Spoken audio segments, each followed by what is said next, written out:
Welcome back to Charter's Local Edition, coming to you from the West Yellowstone 2014 Annual Conference of the Montana League of Cities and Towns.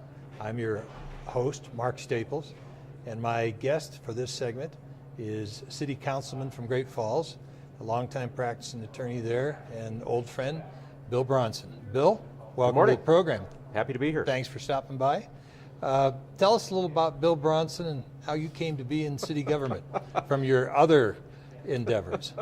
In 10 words or less, or 60 words or less? Yeah, you got a minute. Well, believe it or not, I'm a fifth generation Montanan, descendant of early settlers to the state.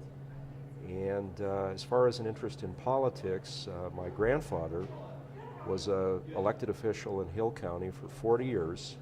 And I guess it got in the blood through him. It passed through my dad, but it finally hit me. So based on that, a few years ago, I decided it was time for me to give back to my community and ran for the commission. I've been there for 7 years now. And you've had quite a few issues that have made headlines in Great Falls. There's always something going on there. What would you say is your expertise that you bring, that you've carved out? I know you're interested in finance. Tell me about is it a challenge to meet your financial needs? And if so, what do you bring to the table in terms of analyzing that? It's an incredible challenge. There are so many reasonable expectations on local government today. And when I say reasonable, I mean the things that 99.9% of us would agree we need to have. Good police departments, adequate fire protection, nice amenities like parks and swimming pools, a good water and sewer and wastewater system. But those don't come cheap. They come with a fairly high price tag.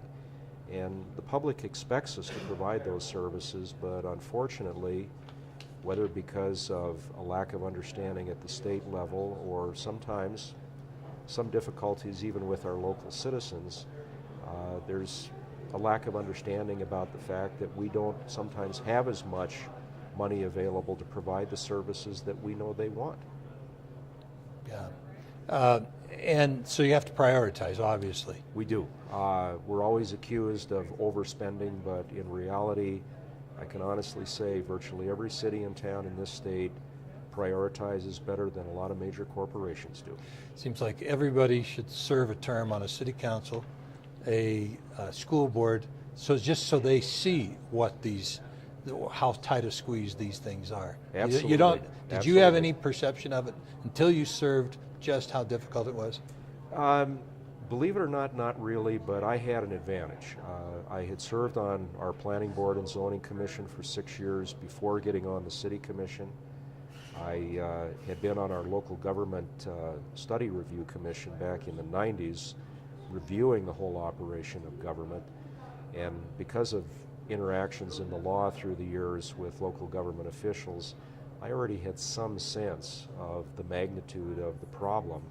So when I got in, I was prepared for the fact that we were always going to be prioritizing and not being able to satisfy everybody's needs the way they expected. Are you challenged by federal mandates? Oh, incredibly much so. Particularly in the area of environmental regulation.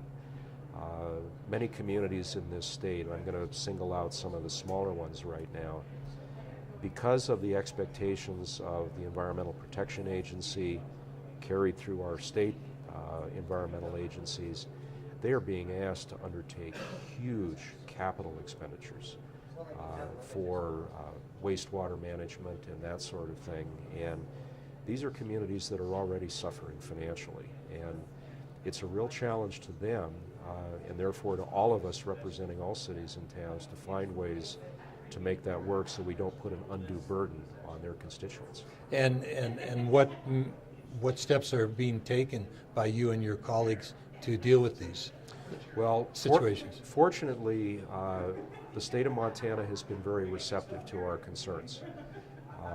Recently we had a meeting with the head of the Department of Environmental Quality to talk about specific issues on stormwater regulation, which may not seem to be a big thing, but it really is.